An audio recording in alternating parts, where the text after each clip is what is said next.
anything can happen Friday. The arts and cultural side of Southeast Asia. Hi, this is Arlene and you are listening to Durian ASEAN. Today is on our arts and culture side of Southeast Asia, where we bring you interesting discussion on our Anything Can Happen Friday. With me is Brian Johnson Lowe. He's the director and co-founder of My Performing Arts Agency at Strategic Superheroes. He's going to share with us on Connect to Create, connecting creative entrepreneurs in ASEAN. Hi, first of all, how are you? I'm good. How are you? I'm great. So, in this very beautiful morning, of course, we have someone like you to share with us a very interesting topic that a lot of people might not really talk about, which is merging creative arts with marketing or with the marketplace. But you are doing this, and you are doing this in conjunction with the One ASEAN Entrepreneurs Summit. Perhaps you can share with us why you started all this and what is it all about and you hope to achieve on this. Okay. So we started Connect to Create in terms of conceptualizing it late last year. When we had a lot of encounters with some of our arts collective friends. They are very entrepreneurial, they are very independent, and they came from very various backgrounds. Some people do it full time, they work as arts in the arts, and some people do it part time. They have a corporate job in the morning, and in the evening they do something that they like. But we realized there's a lot of these people, not only in Malaysia, but also in other countries. We thought it would be interesting to actually bring some of them together to see what sort of outcome can come from these meetings. I think that's how it kind of started, Connect to Create, yeah. So, for Connect to Create, you are connecting entrepreneurs, or I would say creativepreneurs, all over Southeast Asia or beyond that. Yes, correct. We're just trying to connect at least the 10 countries, people from the creative space in 10 countries. The challenge with that is that the creative space consists of at least 10 industries. It's film, TV, radio, visual arts, performing arts, publishing, literature, advertising, and I believe music. So each one of these things, each one of these industries is pretty large on its own. So when you try and combine everything, you get a great mix of people. And when you think about it, industries are not very silo these days, you know. If you're doing some form of film, you need a good writer. You need someone from the music space.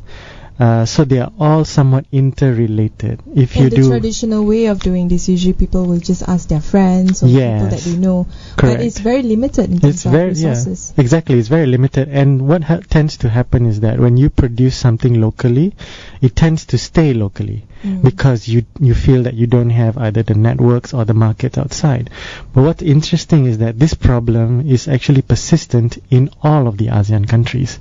So we thought it would be interesting to test a concept, a theory of if we connected 2 or 3 entrepreneurs to do a project, will that give us market access?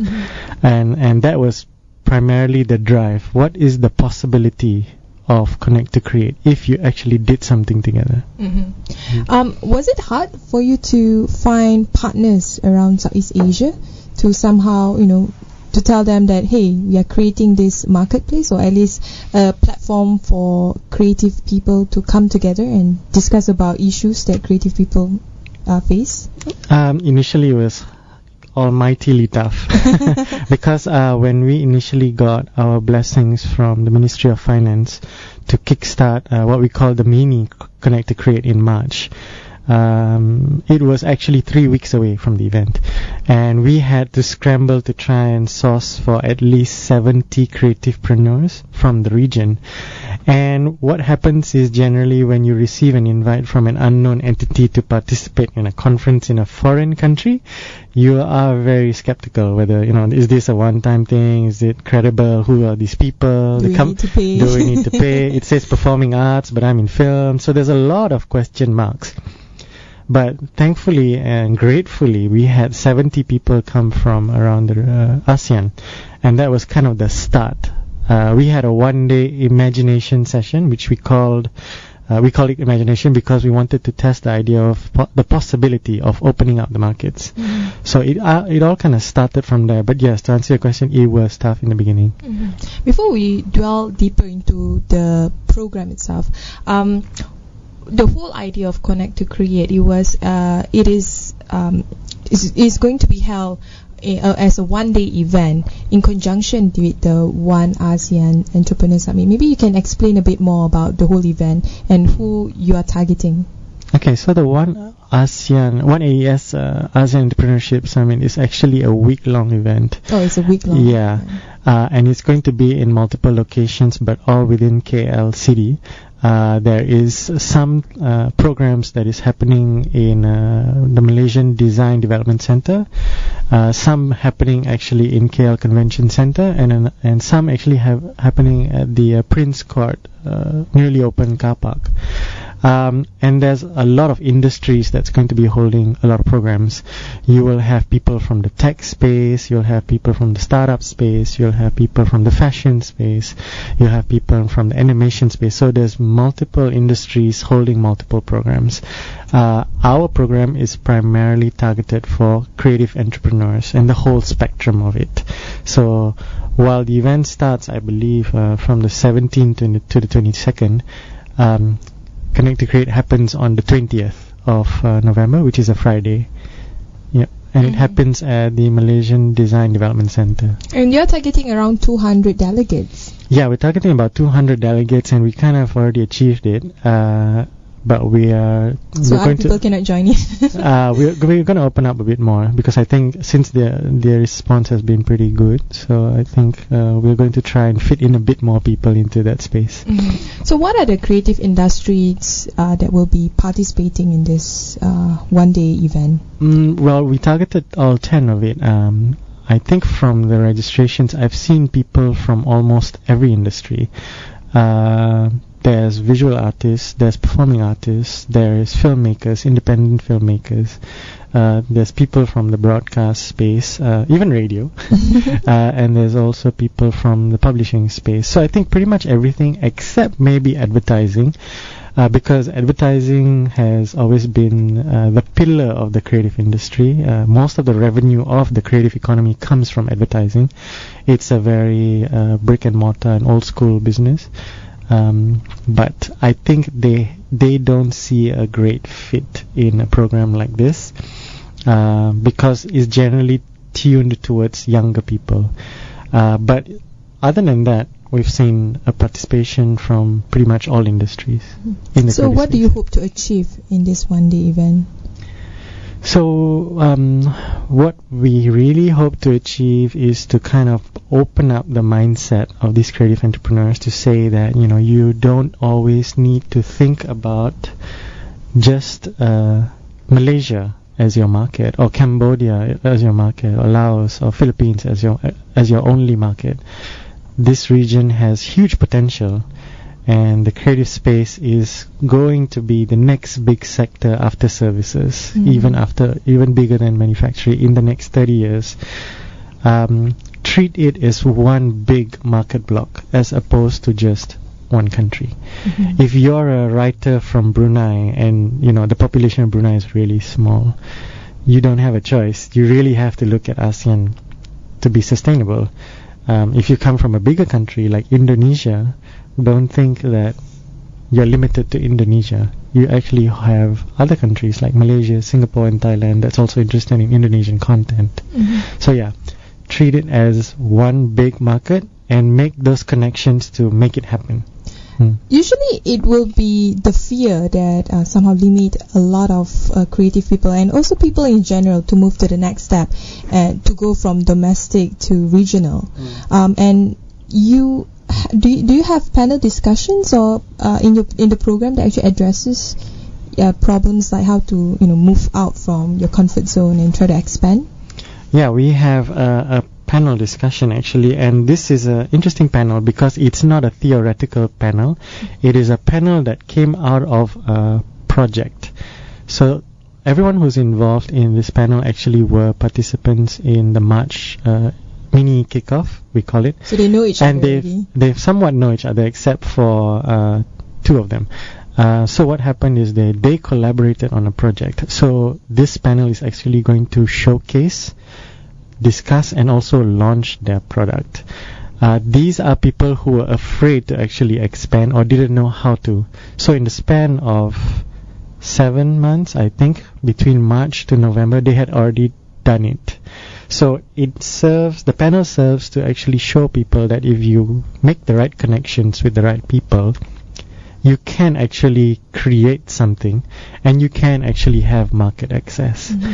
So this panel consists of one independent clothing manufacturer from Malaysia, a band from Philippines, a visual graphic designer from Indonesia.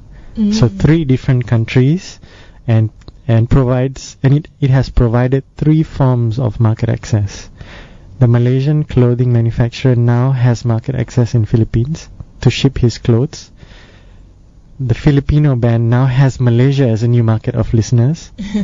And the Indonesian designer now has Philippines as a new market to actually design with other independent clothing manufacturers in Philippines. So in the panel discussion, they will share personal experience on how they overcome challenges to expand their businesses or their creative arts. Yeah, exactly. So which is why we call this, fueling cross-country collaborations, because the old way of thinking about expansion may or may not be relevant anymore.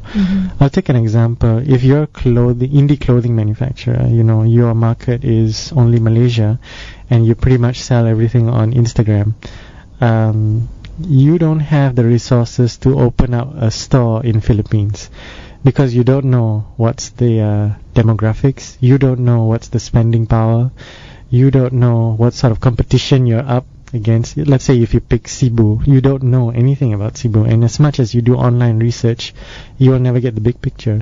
It's true. But if you collaborated with a band in Philippines, and a band is normally very acute towards the creative scene of the city, you will then have a bigger chance of making it, because people will see the band and see their clothing and inquire about it and buy directly from you still in Malaysia, but you've now opened up a new country called Philippines. And you have new followers. And you have new followers. Because exactly.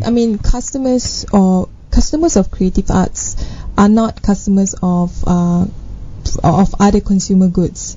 They are more niche and Correct. particular of their products. They are, yeah. They're very particular, as you say, and most of them are also prosumers. They are producers of some form of creative content, and also consumers of some form.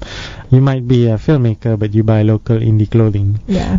So they're very supportive of their own community. But when you have something like this, like a cross-country collaboration, you're actually buying market access without having to risk all that resources.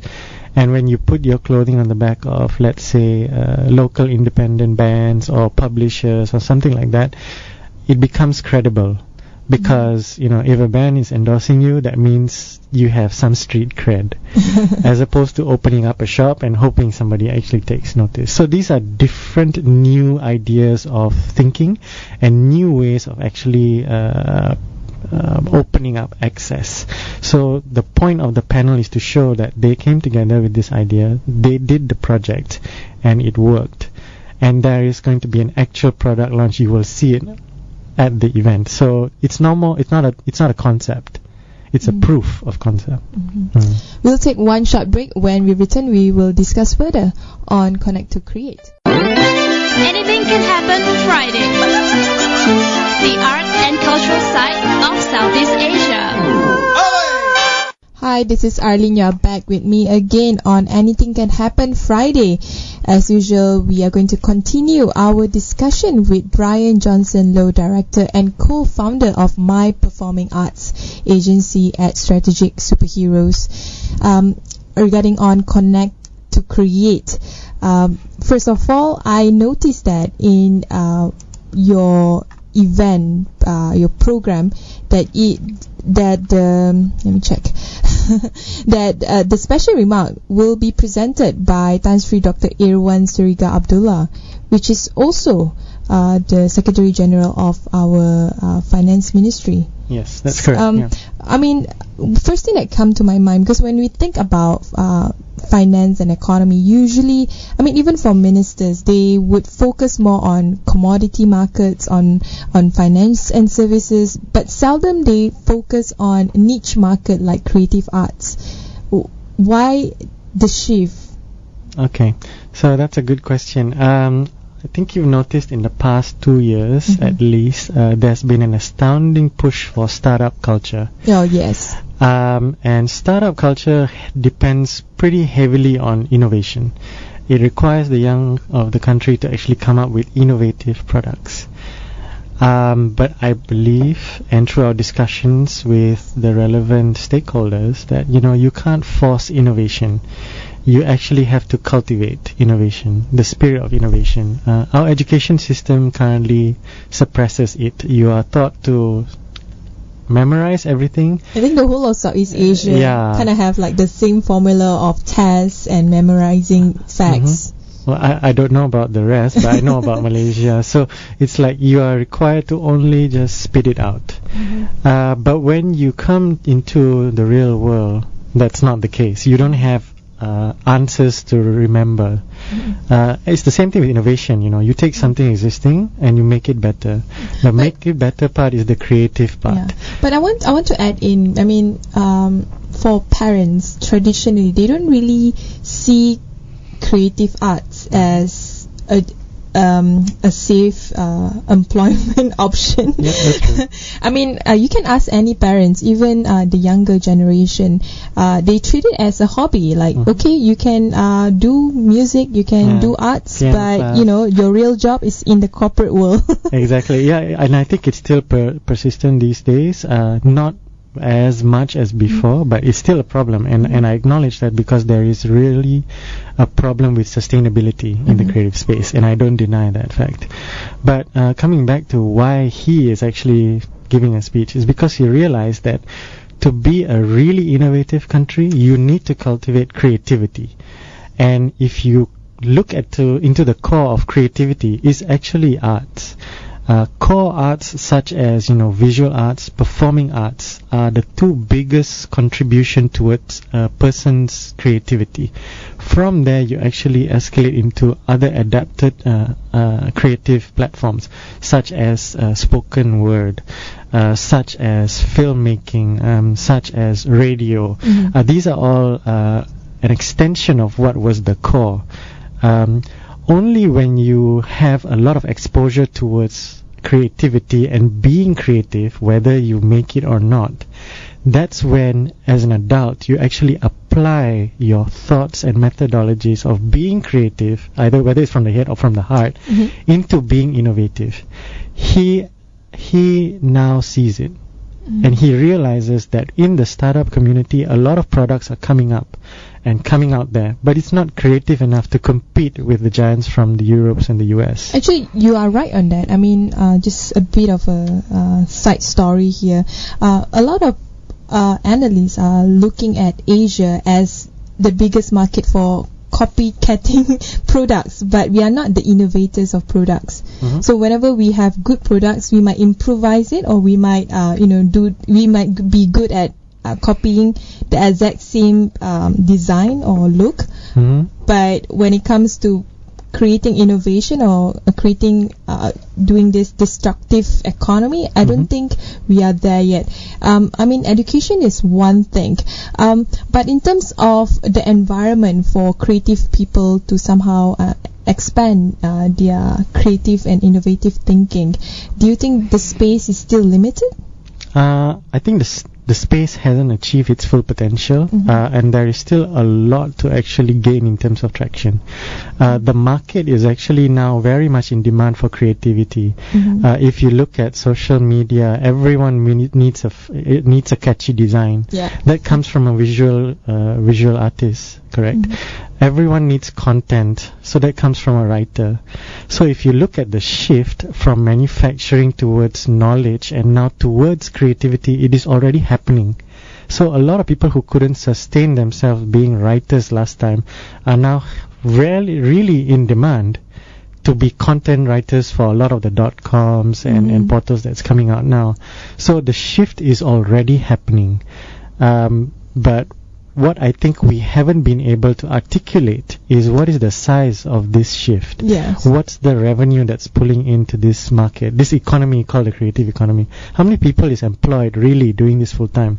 Because when we can really articulate that fact is when I think parents will start to see. That's true. If you know that your child can make a living being a writer and he pulls in approximately, $3,000 a month, you'll be comfortable to encourage him because you're pushing him in the right direction of his passion to write. But currently there is no such information. Hence, you don't know as a parent whether this is going to be viable. And it's funny because at the rate of how this thing is going, in tandem with technology, it is shifting all the time. So by the time you study, analyze it and produce something, it has already changed.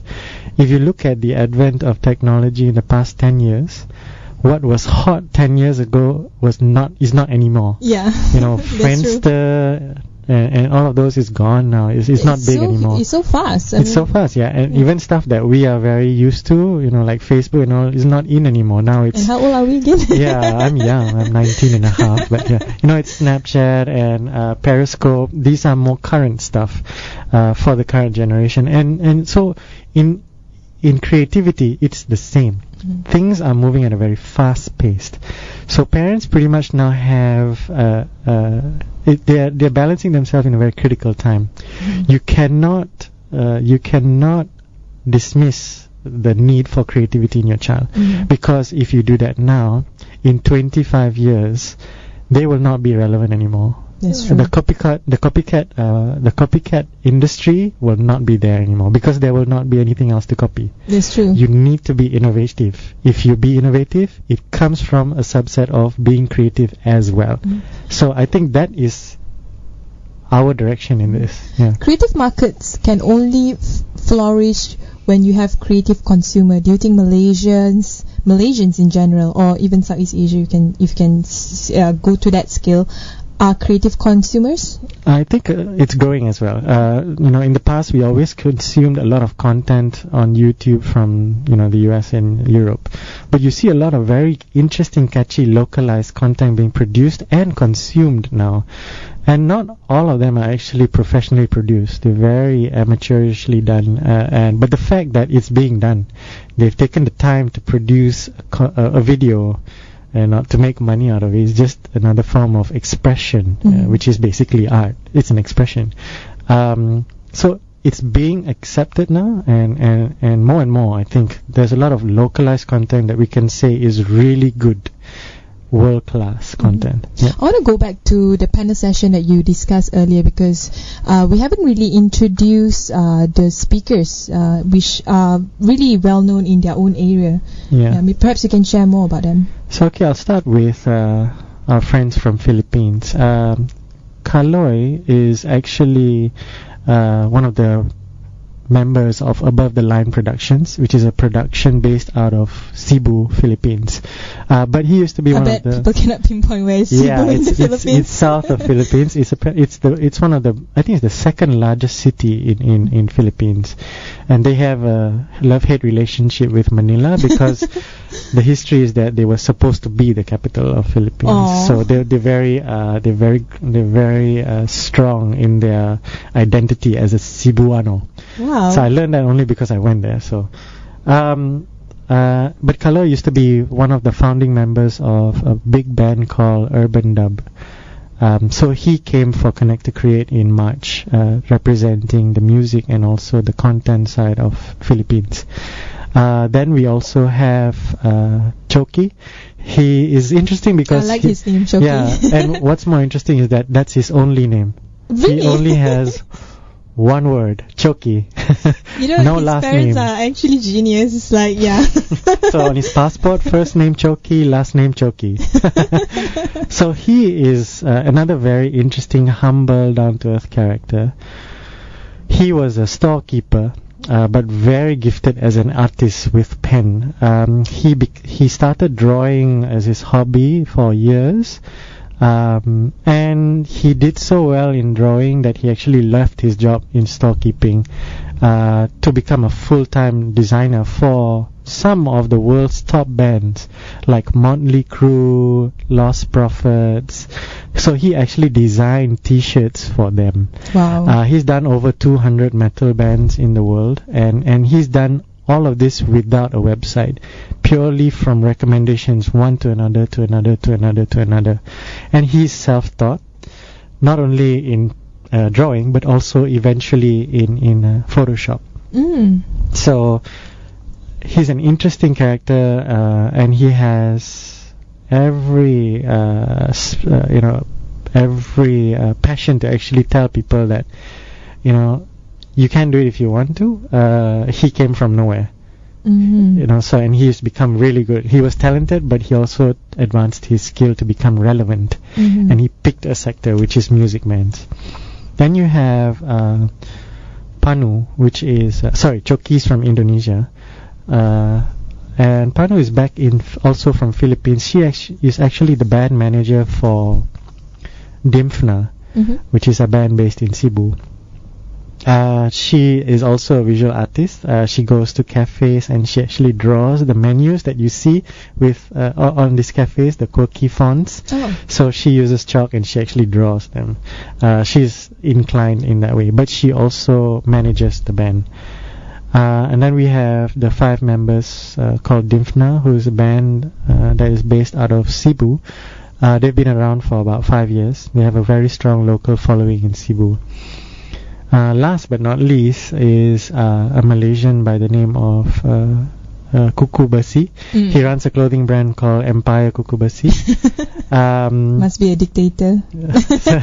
He seems like it, but it means when we traveled together, he was listening to very mellow stuff, but I may have ruined his reputation, so maybe not. Anyway, he's a really strong entrepreneurial guy. He doesn't wait for stuff to happen, he makes it happen. So these 4 people kind of collaborated on this one project. What happened was Kukubasi, or EKB for short, was part of Mini Connect to Create in March together with Kaloy.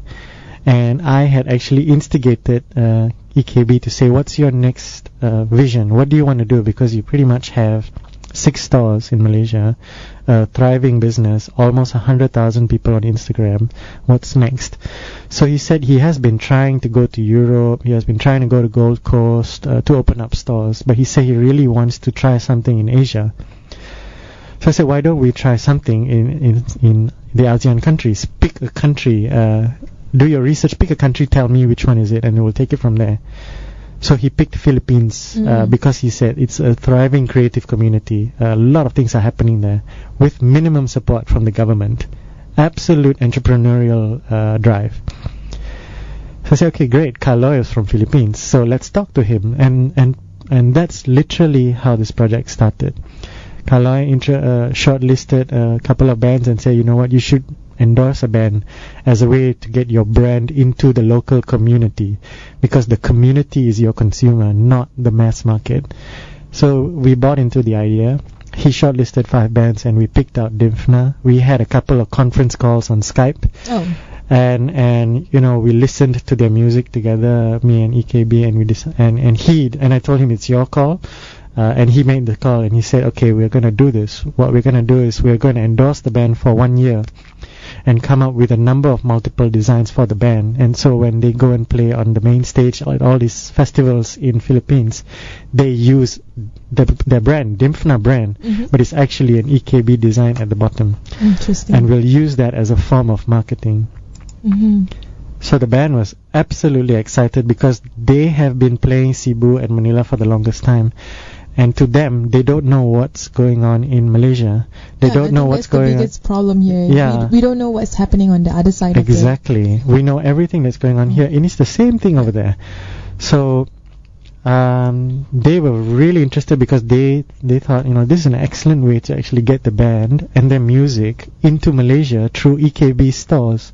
Because when you have a name called Dimfna on EKB's Instagram, everyone's going to be very curious, and they're going to look them up. Yeah, And when they look them up on YouTube, they'll find their music, and there will be new followers. I think the problem here, I mean, either in Malaysia or the rest of Southeast Asia, is the question of access. I think a lot of Malaysians, including myself, I think I'm speaking also from personal experience, for the longest time we have been consumer of Western products or Western ideas. Seldom that we look inwards, inwards as in like regionally, that there's something out there, they are doing equally amazing stuff that, we might fall in love with. Absolutely. And these are platforms that people like us can actually access and understand, and also, eventually buy their products and consume their products. Exactly. And what's interesting about this project is actually 2 or 3 community leaders reaching out and doing cross-country, cross-industry, because it's clothing, music, and visual, and actually collaborating to have cross-market access. I'm bringing clothing to Philippines, and you're bringing music to Malaysia. And he's bringing visual arts to Philippines. So it's amazing just what 3 people can do. That's the whole point of Connect to Create. You connect, and then you create something from different countries. That is the only rule we have. You must be from different countries. Yeah, that's very good. Yeah. Anyway, before we wrap things up, perhaps a bit of sharing of the event, if people are interested to register or they want to know more about it. Yeah, absolutely. So to start with, you can actually go on to Connect to Create in one whole word. Connect to Create. 2 is number 2, right? 2 is the number 2. Yeah, that's right. Connect to create.eventbrite.com, and you can actually see the whole program there, and you can sign up. There's still some space because we've opened up a bit more. So sign up if you can, and come and actually be part of this whole crazy event. It will start at 9:45 in the morning of Friday, 20th of November, at the Malaysian Design Development Center, or DDEC for short. Where is it? It's in Jalan Kiaping, which is in just down the street from Prince Court Hospital. We will have a couple of highlights. One would be the keynote from one of the top Malaysian concert promoters, PR Worldwide. He will share his humble story from actually a teacher who then became Malaysia's biggest concert promoters, who actually brought in Maroon 5, Alicia Keys. Wow. And he's bringing in 5 Seconds of Summer. Must be the help from his students. He was just a teacher, so he started with Disney. It's amazing. And he will share his story. And then we will have the panel from the 4 people that collaborated on the project. And we will actually have a screening of the documentary that we shot for that collaboration. We had the entire process documented, so you can watch that screening.